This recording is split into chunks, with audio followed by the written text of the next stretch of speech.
Hello guys, Justin here with yet another episode of Fish and Dive Hawaii, where I try to give you guys the best fishing and diving tips every episode that I publish. So today's episode is going to be a little bit different. I'm over here at Kayaka Bay Beach Park, beautiful beach park.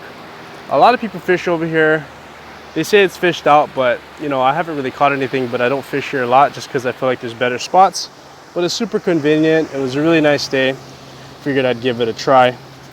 So like I said, today's episode is going to be a little different. I'm going to give you guys a backstory of how I got into fishing, a little bit of diving backstory, and kind of just tell you guys, pretty much all about me, why I started fishing, when I started fishing, and kind of what it looks like going forward.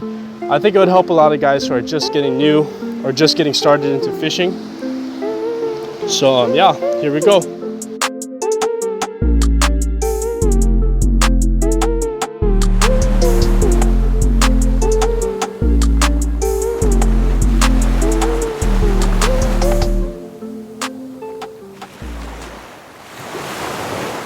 Okay, so I started fishing when I was 17, 18 years old.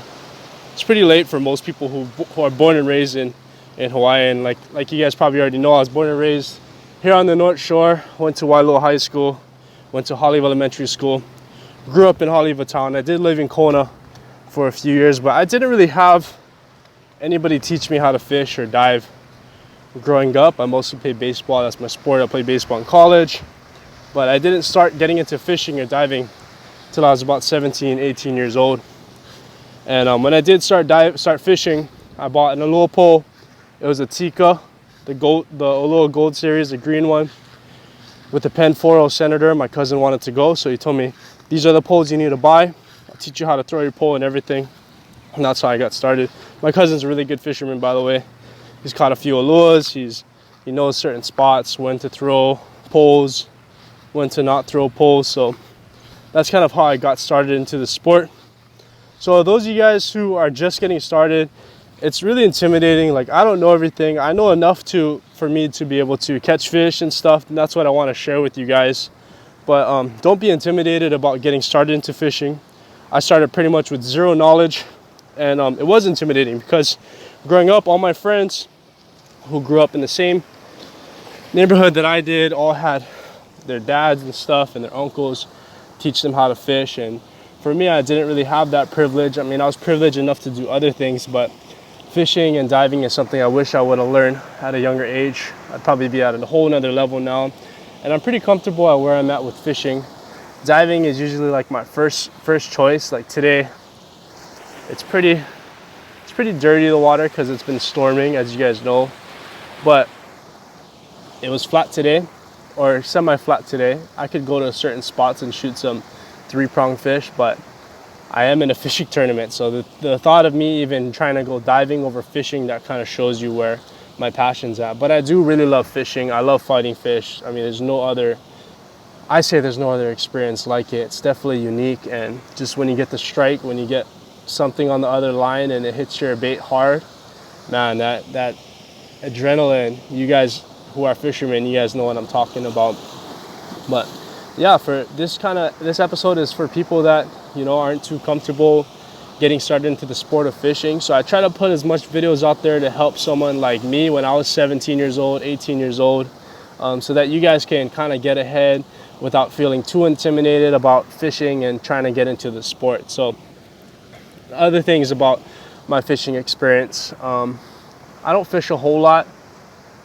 I went to college for 3-4 years, so I'd fish whenever I was home. I actually took a break from college one year, and I was diving every day, pretty much every day that was flat, because it was around late spring and summertime when I moved back home. So I was diving pretty much every day that I could. I was fishing pretty often, and that's something that you really need to consider when you're getting into fishing here in Hawaii. Unless you live on other islands, like especially on Oahu, unless you know really good spots, there's not a whole abundant amount of fish that are going to be biting your lines every single time you go. The guys that I know that catch a lot of fish, especially on the North Shore, they fish all the time. They know their spots. They know the moon phases. They know their tides. They know which spots to go to in certain tides.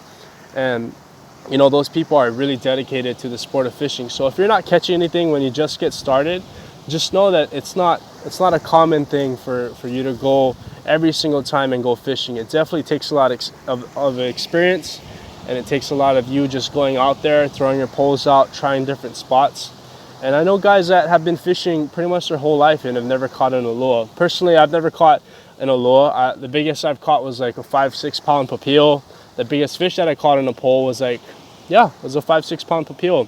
Maybe like I caught a 10 pound white eel, but I don't think that counts.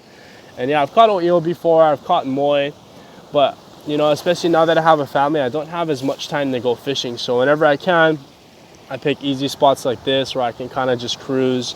I don't go to spots where I have to hike in. I know a lot of diehard fishermen have really good spots where you have to walk in pretty far. So yeah, this episode is, I just want to put into context what it's like to be a fisherman who's, you know, doesn't have a whole lot of experience. But I just want to tell you guys that if you guys are just getting into the sport of fishing, just, you know, don't give up. Keep going fishing. Try to get your pole out as much as you can, especially if you don't have too much responsibilities. That's kind of one thing I wish I did when I was still in college, when I was still in high school, is try to go as often as I can, because the more you go, the more chances you have of catching fish. Obviously, you're not going to catch any fish without having a bait, hook, and lead inside of the water. So if you guys are younger, if you guys don't really have responsibilities, you don't have a family or a 9-to-5 job working 40+ hours a week, then try to go fishing as much as you can. You know, it's gonna pay off. And I think that if I had gone fishing more, I would have caught 3-4 times as much fish as I have to this point. But going forward, I am definitely gonna try fishing more. My son is 2 years old, he's getting older, so he's gonna be able to pull some missions with his dad. So yeah, I'm really excited about what the future has to hold. 2019 is a year where I'm gonna catch my first Ulua.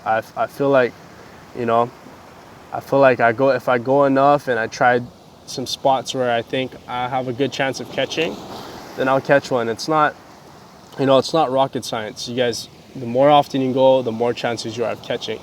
And especially with Ulua or eel, these fish are, Oahu, they say, doesn't have that much fish, and it's true, because if you go to Kauai, Molokai, you watch people that pull up fish over there, and you know, I see guys on Kauai throw back 30-pound Uluas just because there's so much of abundance of them. But on Oahu, there's fish. You know, I go diving, I see them, and they're here. You just have to just keep going, get lucky, and just keep pushing forward. So this is kind of my rant of the day. Just kind of give you guys my backstory and just pretty much generally about fishing here in Hawaii. Like I said, I didn't grow up fishing, something I wish I would have done, but you know, I learned when I learned, and I keep trying, I keep going, I keep buying bait, you know, and it gets expensive. Fishing gets expensive. The pole by itself, if you're gonna get a nice Ulua rig, a nice Ulua setup, it's gonna run you like $200-300 on the cheaper end. You guys see that right there? I just took a strike.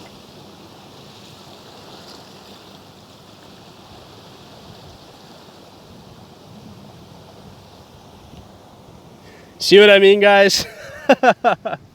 I'll go diving all day, but you can't beat something like that. You know, when something bites your line and pulls your line, that one didn't pull, but that's why I do it. That's why I love fishing. That's why I'm glad I learned when I learned, because I'm that much ahead of the person I was before I started fishing, which is someone who didn't even know how to tie a hook, didn't even know how to tie a fishing rig. So keep watching the channel. I'm going to be putting more fishing content out for you guys. I really hope you guys enjoyed this video, kind of a one-off, just me talking to you guys about my history fishing. I know some of you guys are curious, you know, if I caught an Ulua yet and this and that. So yeah, if you guys are new to fishing, keep watching the channel.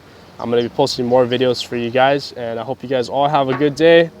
See you guys next time. Shoots, mahalo. See you later. Bye-bye.